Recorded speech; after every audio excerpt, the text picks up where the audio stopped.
Les multivitamines sont probablement le complément alimentaire le plus utilisé. Plus de la moitié des adultes, du moins dans l'Ouest, en consomment tous les jours. C'est énorme. Alors, est-ce que vous devriez les considérer ou pas dans votre quête de physique parfait et de la performance sportive? La recherche y est intéressée. Et évidemment, c'est pas toujours évident de sortir quelque chose de précis, car il existe tout un tas de multivitamines différents. Certaines formules ne contiennent qu'une seule vitamine, ou plusieurs, ou même tout un tas, à des dosages et des degrés différents, avec même des formes différentes. On peut les retrouver sous forme de pilules, de poudre, de gomme à mâcher. Mais globalement, si l'on compile l'entièreté de la recherche de la littérature scientifique, on peut en tirer la conclusion qu'il n'y a pas d'avantage vraiment pour le sportif. Si vous avez une alimentation équilibrée, une bonne diète, ça ne va rien vous apporter. Rien pour la force, rien pour l'hypertrophie, rien pour la perte de poids, ou même pour la santé d'une manière générale. Sauf si, évidemment, on a des carences. En général, les plus courantes qu'on a pu observer et ce qui avait un impact le plus conséquent sur ces métriques-là, c'était la vitamine D et le magnésium, surtout en ce qui concerne l'hypertrophie et la force. La vitamine D en particulier va jouer directement sur nos hormones, comme par exemple la testostérone ou d'autres fonctions très intéressantes. Et une étude a même révélé qu'en prendre pouvait augmenter directement notre force un petit peu. À mon avis, c'est surtout dû au fait que 80% de la population terrestre n'a pas assez de vitamine D. Mais si vous en avez suffisamment, que ce soit dans votre alimentation, l'exposition au soleil, etc., bref, si vous n'avez pas de carence en vitamines, quelle que ce soit, rajouter des multivitamines n'aura strictement aucun effet sur vous. Le plus simple sera de rentrer votre diète dans un calculateur de micronutriments. Il en existe plusieurs sur le net qui vont permettre de déterminer si votre diète vous permet de couvrir les bases. Comme ça, vous saurez si vous pouvez prendre des multivitamines ou pas. Si vous n'avez pas envie de vous prendre la tête, c'est quand même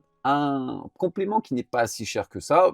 Aussi, je vous recommanderais tout simplement de micro-doser, c'est-à-dire si vous dites 2 ou 3 pilules, non, c'est mort, vous prenez juste une pilule de multivitamine ou même une demi par jour, ça suffira amplement. Surtout en fonction de certaines compositions, elles peuvent même être trop dosées. Et les vitamines liposolubles, donc qui se dissolvent dans le gras, comme les vitamines K par exemple, si on les prend en excès, c'est dangereux car elles vont s'accumuler dans le foie. Ceci dit, si vous faites partie de ces deux catégories de population-là, il sera intéressant de se pencher un peu plus sur le sujet des multivitamines. Si vous êtes des personnes âgées, si vous avez 60 ans et plus, la vitamine B12, la vitamine D et le calcium devraient être vos priorités. Vous les assimilez un peu moins bien, donc allez vérifier ça. Et si vous êtes vegan ou végétarien, là aussi la vitamine B12, mais le calcium, le zinc, le fer et les oméga 3. Pourquoi les oméga 3? Vous me direz, on en trouve pourtant dans certaines plantes comme les avocats. Oui, mais malheureusement, les oméga 3 végétaux contiennent surtout de l'acide linolénique, donc ALA, et les bénéfices de ce dernier sur la santé cardiovasculaire ou cérébrale sont très faibles comparés à l'EPA et au DHA. Mais grosso modo, ce que je vous dirais du coup, si vous avez une diète équilibrée,